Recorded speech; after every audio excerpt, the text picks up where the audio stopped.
I noticed the lights were on and I thought you might be home. I wasn't sure.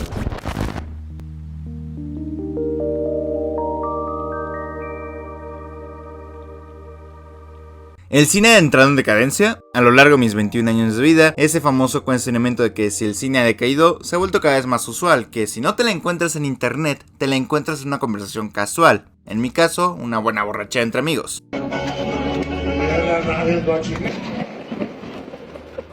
Y como dice el dicho, los únicos que no mienten son los niños y los borrachos. Así que en este video daré una respuesta en base a lo que conozco del cine, para llegar a la conclusión de si en efecto el cine está en decadencia. Antes de empezar, llegó la hora mierda de esta clase de videos, en los que te pido de favor que te suscribas a este canal y le des un merecido like a este video. Hazlo por favor. Te chuparé el pene si lo haces. No haré eso. Tal vez sí, o tal vez no. Por favor, dale like y suscríbete. Sin más rodeos, comencemos con la decadencia del cine. Antes de llegar a una conclusión, si no te has dormido en tus clases de metodología, y no te culparía si lo hiciste, sabemos que debe haber un planteamiento. En dado caso de existir una decadencia, ¿desde cuándo comienza? Las respuestas pueden ser bastante variadas, porque habrá quienes digan que la supuesta decadencia empieza desde la década pasada, otros desde el 2000, y habrá quienes se atrevan a decir que desde los años 90 u 80. La realidad es que al menos de la decadencia que nos aqueja empieza justamente en la década pasada. Pero antes de aclarar qué es lo que ha provocado esta supuesta decadencia, hay que tratar otro tema previamente: los remakes.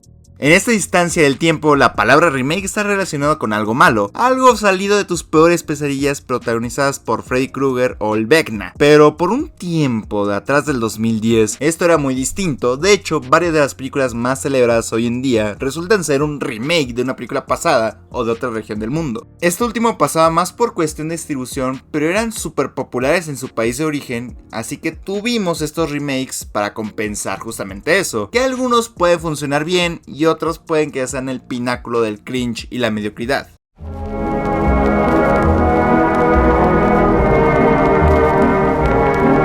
¿Pero por qué se origina un remake? Razones son las que pueden sobrar, pero las más básicas es que la película o el mensaje de la película envejecieron mal, y por eso necesita una nueva versión, una nueva visión. El caso más famoso es Scarface. Recuerdo como había youtubers que se quejaban de que iban a hacer un remake de esta película, cuando la película que tanto les gusta es un remake. Claro que ambas versiones proponen visiones muy distintas de una de la otra, tanto visualmente como en historia.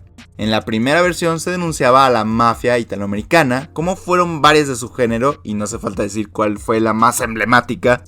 Y la diferencia con la de Al Pacino es que cambia la problemática de los italianos emigrando a Estados Unidos por cubanos emigrando a Estados Unidos justamente. Pero la misma esencia de la obra está ahí, cambiando de contexto, y la primera hablando de la migración masiva de la América y la otra tomando el suceso del gran éxodo de Mariel de 1980, en la que más de 125,000 ciudadanos cubanos emigraron hacia Miami. Así es, lo mismo que pasa en la película protagonizada por Al Pacino. Poniendo esto sobre la mesa, un remake nos suena a algo malo. A final de cuentas puede pasar que haya un autor que pueda darle una nueva visión al mensaje original de la película de la que se está recreando, dando cambios tanto significativos o pocos, pero respetando la esencia de la obra original. Casos de remakes bien hechos hay muchos, pero a lo que nos concierne es cuando ese remake solo se hace para exprimir hasta la última médula de dinero, habida y por haber. Pues es ahí donde entran muchas de las productoras, sobre todo la dueña de media ciudad peluche. No, espérate, de medio jodido planeta Tierra y parte de tu ano, Disney.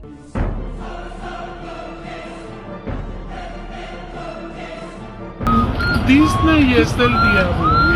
Las Frozen son lesbianas. Y es comprensible que cuando piensas en remakes malos, esta compañía viene por tu cabeza. Y es que es bien sabido que a diferencia de otras películas que sí necesitan una mejora, sobre todo en narrativa, o una nueva visión que haga interesante estas obras, Disney se encarga de literalmente agarrar lo bueno de sus clásicos y ponerlos de nuevo de una forma tan insípida, floja, y esperando que salga igual a su obra original. Y también está el hecho que a diferencia de otras compañías, sus clásicos han sido resguardados mejor que la vida eterna de Chabelo. Porque no solo es que es relativamente sencillo que nuevas generaciones vean estas películas clásicas, y es que literalmente los clásicos más significativos han sido remasterizados en cualquier formato habido y por haber. Y es que como dije, son películas que aún se pueden ver y por ende, vender. Así que ¿cuál es el pensamiento de Disney ante todo esto? a los niños les disgusta lo viejo. Vamos a darle una nueva versión de la misma chingadera, pero quitándole todo lo que lo hacía bueno a esa película. ¡Ajá! Así tienes esta máquina de ganar dinero, haciendo remakes de películas que no lo necesitan, aunque incluso hay gente que propone mejores visiones de sus cintas que sí necesitan cierta mejoría. Como puede ser una versión del Jorobado de Notre Dame sin las gárgolas, que yo apoyo esa noción, así que varias películas un poco más olvidadas por la compañía. Pero justamente es eso, que no venden igual que sus super clásicos en que vamos a tener otra versión de Hércules. Aunque a esta le puedo dar el privilegio de la duda porque no tendrá a Ricky Martin. ¡Wow! Van a hacer otra versión de Hércules. Ojalá en esta nueva versión por fin veamos a un Hércules que se vuelva loco y mate a Meg y a todos sus hijos. No podemos agregar eso. ¿Cómo que no pueden agregar ese tipo de escenas? Porque es una película familiar. A ver si entiendo. Sé que es una película infantil, pero... recuerdo que en la película de Bambi mataban cruelmente a su mamá. Ya ni hablemos de Dumbo, que se pone hasta el pito de alcohol y alucina con elefantes rosas. O sea, pinche Dumbo era un mala copa. No le veo lo infantil a todo eso. Hablando de Disney, para que se vea en el estado que se encuentra la industria, hoy en día, ¿alguien se acuerda de la nueva versión de Disney de La Bella y la Bestia? No me sorprendería que no. Lo único que se puede sacar de esta nueva versión es que desesperadamente busca replicar lo que fue la cinta original, pero queda como una mala parodia de lo tipo Scary Movie. Y sé que dirán que no se puede hacer mejor algo que ya de por sí es bueno. A lo que voy con todo esto es que a lo mejor no se puede hacer una versión mejor, pero sí se puede hacer una versión bastante buena con una visión diferente. Y para algunos que me conocen sabrán que cuando me refiero a un buen remake o reimaginación de la historia de La Bella y la Bestia es la reciente película anime Belle. ¿Qué? ¿Carlos hablando sobre anime? Eso sí es más sorpresivo que un plot twist en una película de Shyamalan. Y es que a pesar de tener la historia de La Bella y la Bestia como base de la trama, pero hay cambios suficientes para modernizar esta historia. El impacto de las redes sociales, un viaje personal de la protagonista que le ayudará a trabajar en aceptarse a sí misma como una mejor versión, el maltrato familiar e incluso se deshacen un poco de la tan famosa damisela en peligro y agrégale una animación muy buena, sobre todo en las partes del mundo virtual, que no solo es una película buena, sino que esta película le da unas buenas cachetadas a Disney de cómo hacer un remake en todo maldito sentido. Y por cierto, gracias Cinépolis por darme mi boleto el día que fui a ver esta película en el cine, así que muchas gracias tío Cinépolis. ¡Promocióname! Y es que parece que la norma de hoy en día en el cine no solo son los remakes, reboots o secuelas, sino que sobre todo los remakes es agarrar una película muy conocida y rehacerla muy mal hecha, y sin eso que la obra original la hacía buena. Por Dios, qué gran idea, ¿cómo no se me había ocurrido? Pero este no solo es un problema del cine, sino que hay muchos elementos más. Pero este capítulo del video es para dar un panorama más amplio de lo que nos está quejando hoy en día en el cine.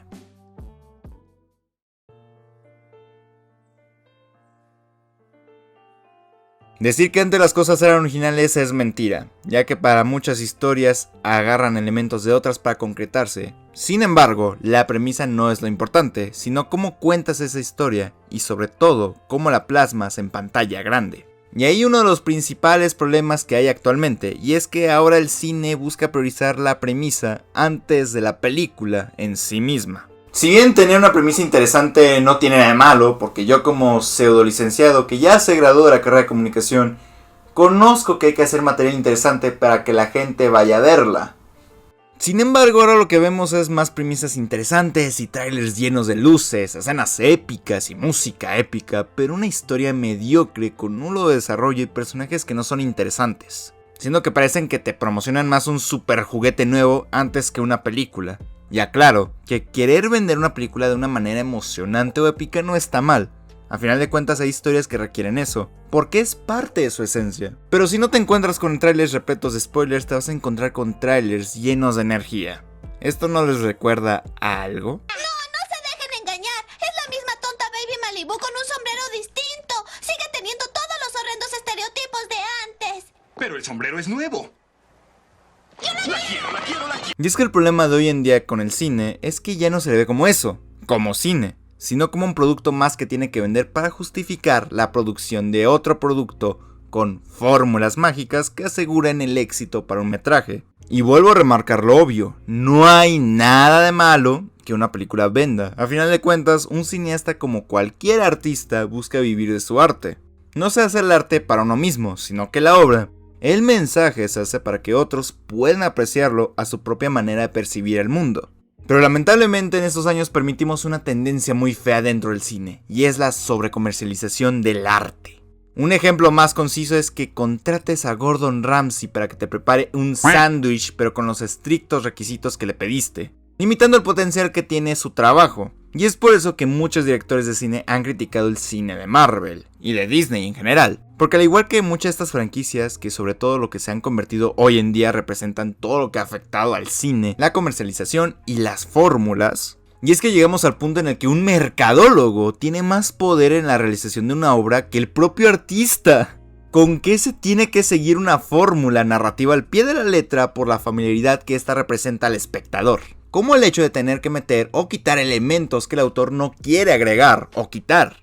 Y es que afrontamos esta realidad. Entre más presupuesto tenga el proyecto, más dura se hace la pelea entre ideas creativas entre los proyectos cinematográficos.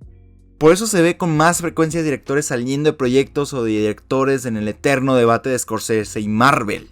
Las productoras ya no buscan películas que puedan cautivar al público sin llegar al espectáculo barato de Hollywood, ya que lo que hoy se busca sobre todo por nuestra cultura consumista es justamente eso: seguir comprando más entradas para el siguiente gran evento que luego resulta ser el teaser de otro capítulo en tu serie. Y hablando de eso, es irónico cómo la televisión ha tomado más relevancia en sus historias, que incluso muchas de estas resultan ser más cinematográficas y mejor escritas que películas de más de $100 millones de presupuesto. La realidad es que en todo buscamos ganar dinero, lo cual no es nada malo. Sin embargo, al permitirnos que la mediocridad esté cada vez más en el cine, porque tienes que apagar el cerebro para ver esta película, bro. Y el hecho es que, por morbo, porque simplemente nos cerramos a cosas desconocidas, caemos en las garras de los malvados corporativos. Pero, oye, ¿qué tal si te digo que los corporativos no son los únicos malos de esta historia? Sí, aunque no la creas, nosotros somos parte del problema. He de confesar que resultó divertido lanzar peste sobre los hombres de trajes y maletines, pero la realidad es que solo son parte de un engranaje grande del sistema, ya que de lo único que se encargan es de vender, pero quien decide comprarlo somos nosotros. Y todo gracias a que no nos animamos a ver películas que realmente nos dejen algo en nuestra persona, que nos diviertan sin dejar ese lado cinematográfico de lo que se veía en el cine de antaño. Y no ayuda a que hoy en día, tanto nosotros como las empresas estemos buscando cintas que en vez de cautivar, sorprender o incluso reflexionar, solo buscamos que el cine parezca más a los estadios de fútbol.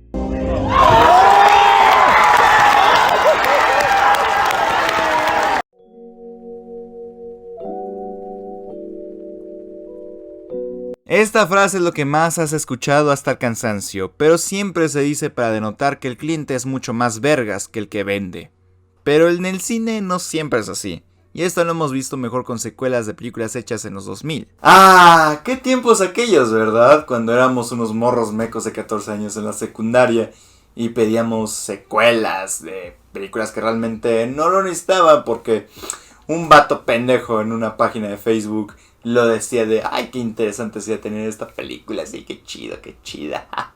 Y entonces, cuando por fin se estrenaron estas películas, no solo que nos decepcionaron, sino que nos dimos cuenta de que estas películas nunca necesitaron una secuela. Como mencioné anteriormente, ya no buscamos arriesgar, sino que buscamos refugiarnos en lo que ya conocemos, en nuestra famosa zona de confort. Por eso vemos más películas mediocres de Marvel, Rápidos y Furiosos y Star Wars. Y sí, para mí estas dos son la misma chingadera. Y quiero aclarar antes que el hecho de que a alguien le gusten estas películas no tiene nada de malo. Pero hemos llegado al punto de endiosarlas que cuesta trabajo realmente tragarse el cuento de que esta escena, según los cuñados de internet, tiene más impacto cinematográfico y cultural que muchas de que se te pueden ocurrir. Así que, ¿el cine realmente está en decadencia? Pues el blockbuster sí, pero no todo el cine está en decadencia. Así es, porque es tan fácil lanzar mierda como un simio, pero sin siquiera nos gusta salir de lo mismo que siempre vemos. Y no miento cuando al menos en Estados Unidos uno de los géneros más vistos son las películas de aventura y de acción. En pocas palabras, que lo que más consumen los habitantes del país liberador de países con petróleo, se consume esto a grandes cantidades. Y esto solo en Estados Unidos, ya si hablamos de México o algún otro país. Además de las ficheras, lo más consumido justamente es este tipo de películas. Así que tal si tu sentimiento de que el cine ya no te sorprende es porque no sales del típico estreno genérico del momento. Si bien es innegable que hoy en día es más difícil que uno se sorprenda porque todo ha sido visto, sin embargo aún existen buenas películas fuera de los típicos géneros o franquicias que más venden. Un ejemplo perfecto es el año 2019, año en el que por muchos, incluyéndome, fue reconocido como uno de los mejores años para el cine. Y no fue por estrenos super taquilleros como Endgame, sino por todas esas obras que han dejado algo de qué hablar, que han sido buenas, sin la necesidad de, bueno, por excepciones, de ser algo conocido. Y el problema es que justamente no queremos salir de lo que ya conocemos o del morbo, porque otras obras y autores tienen que afrontar con fracasos porque no tuvieron el dinero para pagar más proyecciones en salas, y todo para que la siguiente mierda de turno se lleve más del 50% de salas del cine. O incluso que tienen que recurrir a plataformas de streaming para que se puedan ver sus cintas, que aún así no pueden hacer mucho ante algo que es destinado a que lo vean las masas. Lo que conlleva que siempre veas lo mismo, una y otra vez, perdiéndote de propuestas realmente interesantes. Y es que seamos realistas, el cine estará así por un buen rato, y es que realmente la forma en la que se administra el cine no ha tenido tantos cambios, excepto por un nuevo blockbuster, por alguna razón que se lleva casi el 90% de las funciones, pero el cine menos mainstream siempre estará ahí para cautivarnos con sus obras, y asimismo el cine blockbuster es un mal necesario, ya que también por días pesados en el trabajo o intentar sobrevivir de la uni, a veces apetece más una película que te entretenga a que te traiga como tu puta en lo que le pones atención. Pero no hay que negar que pasamos de que un blockbuster podía ser bueno a bueno. Esto, oh Dios, no. Después de este video me voy a desquitar muy cabrón con Dominion. Espero que les haya gustado este video y recuerden que el cine es lo más cercano al paraíso.